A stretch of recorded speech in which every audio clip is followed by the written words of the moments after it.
Ngobrol NBA episode ke-7. Kemarin baru upload episode 6. Ini udah upload episode 7 karena gue dapat banyak masukan dari teman-teman. Bro, kalau bisa videonya jangan terlalu panjang durasinya, tapi dibikin rutin sesering mungkin. Oke, kita coba di episode kali ini. Ini bahasannya juga cukup ringan karena gue menerima satu DM yang cukup menarik dan gue pengen jadinya yang, aduh gue pengen bahas nih ini gitu. Nah, ini DM-nya dari salah satu followers Authentics, namanya Jonathan Hanindito. Dia bilang, bro, boleh nggak bahas kira-kira siapa yang bakal jadi anak emasnya NBA / Adam Silver musim depan? Oke, ini pertanyaannya cukup menarik ya. Jadi ini membahasnya cukup bisa cukup detail, tapi kita bawa fun aja. Di musim kemarin 2021-2022 itu panggungnya udah dikasih sama NBA ke Ja Morant. Wah, gokil. Ja Morant itu benar-benar di musim kemarin dikasih panggung sebanyak mungkin. Kayaknya Adam Silver udah ngasih tahu nih ke tim sosmednya NBA, tolong ya, setiap si Ja Morant lagi ngedang, satu dang dibikin 3 konten minimal. Wah, dalam satu hari bisa 15 konten Ja Morant sendiri, dan itu memberikan impact yang luar biasa ke Ja Morant sendiri, dalam artian penjualan jersinya juga di 2 tahun lalu dia hanya di urutan ke 15 kalau nggak salah, dan di tahun kemarin setelah dipush sama NBA, Ja Morant itu penjualan jersinya masuk ke dalam urutan ke-7. Wah, gokil, luar biasa. Ja Morant kemarin memang membuat ratusan highlight reels di musim kemarin dan memecahkan rekor untuk jumlah views terbanyak konten-kontennya Ja Morant itu sepanjang musim di Instagramnya NBA. He is the king of kontennya NBA di musim kemarin. Nah, pertanyaannya, kalau tahun kemarin itu adalah tahunnya Ja Morant, kira-kira tahun depan NBA bakal ngasih panggung ke siapa ya pemain-pemain mudanya?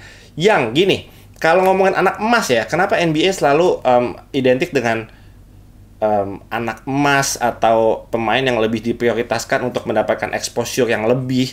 Karena NBA ini selalu berusaha untuk ngedandanin pemain-pemain muda ini untuk semoga suatu saat nanti bisa menjadi wajahnya NBA, the face of the league. Nah, itu nggak gampang loh nyari pemain-pemain kayak gitu. Ja Morant, kenapa Ja Morant musim lalu? Ya, untungnya Memphis juga musim lalu punya rekor yang bagus, menjadi tim muda yang rising team, yang performance-nya juga bagus sepanjang musim, very very exciting. Dan untuk mencari wajah NBA masa yang akan datang, itu butuh 2 menurut gue. Yang pertama udah pasti jelas adalah butuh karisma. Itu udah pasti harus punya.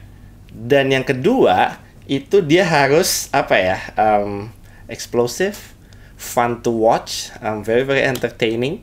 Jadi kombinasi antara 2 hal itu Ja Morant punya. Ja Morant itu very very entertaining, dia punya karisma, dan mungkin yang ketiga harus orang Amerika ya. Kalau mau jadi wajahnya NBA harus orang Amerika lah ya, nggak mungkin orang Eropa atau orang Asia mungkin. Kalau di musim depan, yang gue targetkan untuk menjadi anak emas NBA itu adalah Anthony Edwards dari Minnesota Timberwolves. Wow, kalau ngomongin Anthony Edwards, Ja Morant kemarin dikasih panggung di tahun ketiganya ya. Di tahun ketiganya dia di NBA, dan tahun depan adalah tahun ini itu adalah tahun ketiganya Anthony Edwards di NBA. Kayaknya gue punya feeling yang sangat-sangat kuat kalau Anthony Edwards itu bakal break out musim depan dan bisa dikasih panggung yang lebih sama NBA. Paling tidak treatment yang sama seperti yang dilakukan NBA ke Ja Morant musim lalu. Kenapa Anthony Edwards? Well, gue nggak tahu kenapa ya. Gue tuh selalu mencari pemain yang di masa yang akan datang itu bisa menjadi ada di level elite superstar gitu. Bukan hanya pemain bintang, bukan hanya superstar, tapi di jajaran elite superstar. Gue pernah ditanya sama salah satu followers gue, siapa pemain yang kira-kira dalam 5-6 tahun ke depan itu bisa menjadi top 5 player in the league?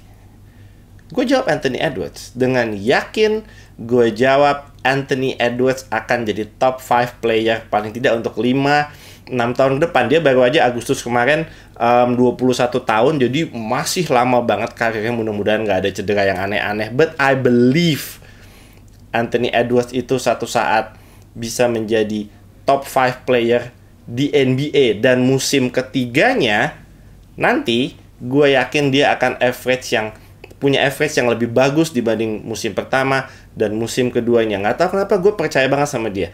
Di rookie season, poin per game-nya 19 poin per game. Kemarin naik menjadi 21 poin per game.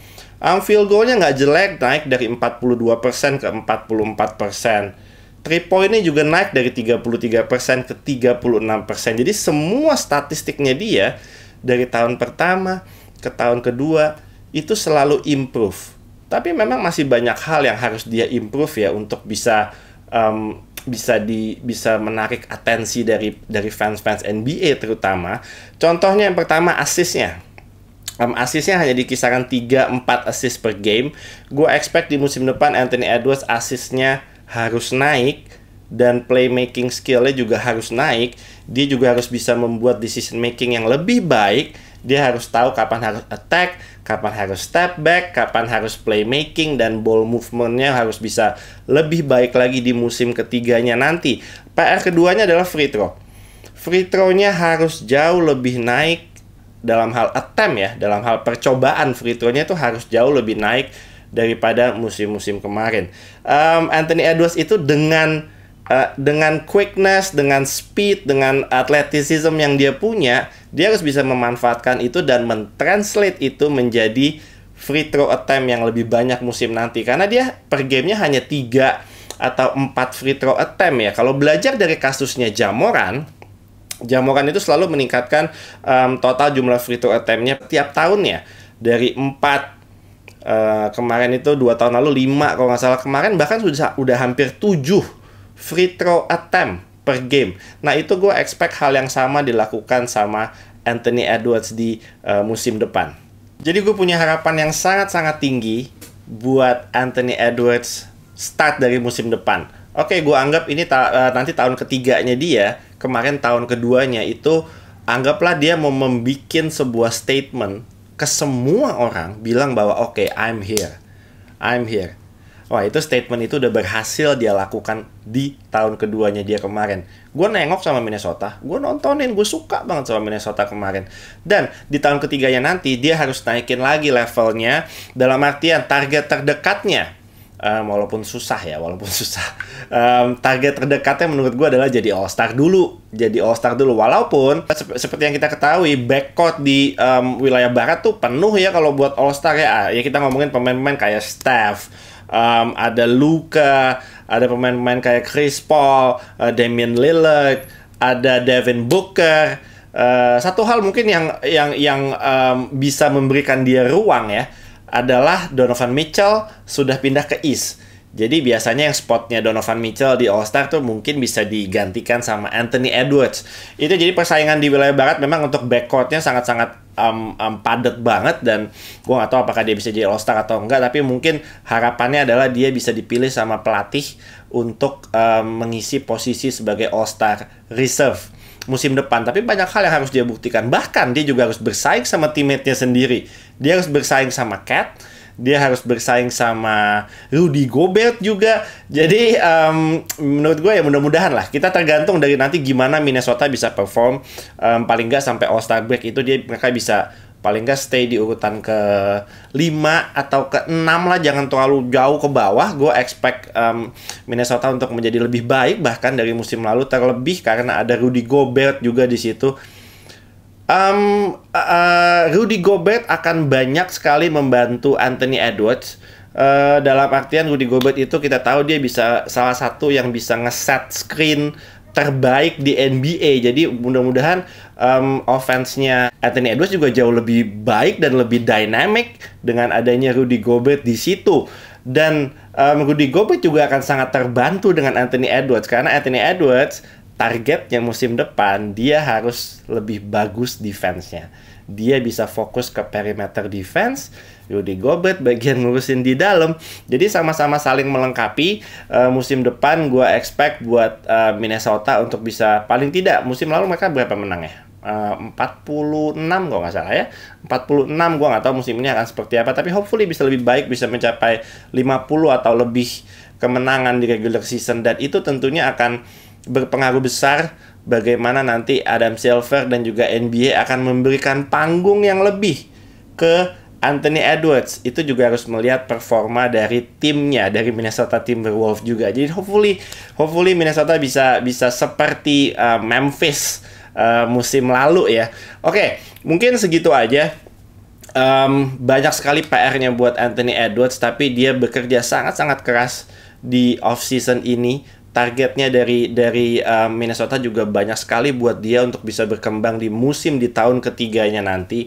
Gue percaya Anthony Edwards punya semua tools-nya, dia punya semua skill-nya, hanya perlu dipoles lagi, dikasih disiplin lagi untuk bisa naikin levelnya dia musim depan. Dan gue tetap percaya dengan kalimat gue tadi bahwa dalam 5-6 tahun ke depan Anthony Edwards itu akan menjadi top 5 players in the NBA. Ya mungkin bisa lebih cepat, who knows.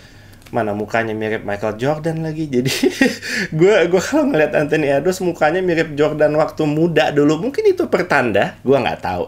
So gue punya hopes yang begitu tinggi untuk Anthony Edwards musim depan. Dan kalau gue jadi Adam Silver, gue akan pay attention ke Anthony Edwards karena dia sepertinya mudah-mudahan bisa menjadi wajah NBA untuk masa depan. Jadi kita lihat nanti sepak terjangnya Anthony Edwards, Minnesota Timberwolves di musim 2022-2023. Mudah-mudahan resultnya akan lebih bagus dari musim lalu. Mereka mendapatkan pengalaman yang berharga di playoff musim lalu. Sebenarnya mereka bisa ngalahin Memphis. Mungkin kalau ada Rudy Gobert kalah kali Memphis kemarin, gue nggak tahu. Jadi defense-nya harus diperbaiki lebih bagus lagi dari musim lalu, dan Minnesota melakukan itu dengan mendatangkan Rudy Gobert. Impact-nya akan seperti apa nanti mungkin kita akan bahas lagi lebih detail saat kita melakukan preview tim-tim NBA menjelang musim 2022-2023. Oke, segitu aja episode singkat di episode ke-7 kali ini. Kita ketemu lagi di episode-episode Ngobrol NBA selanjutnya. I'm out.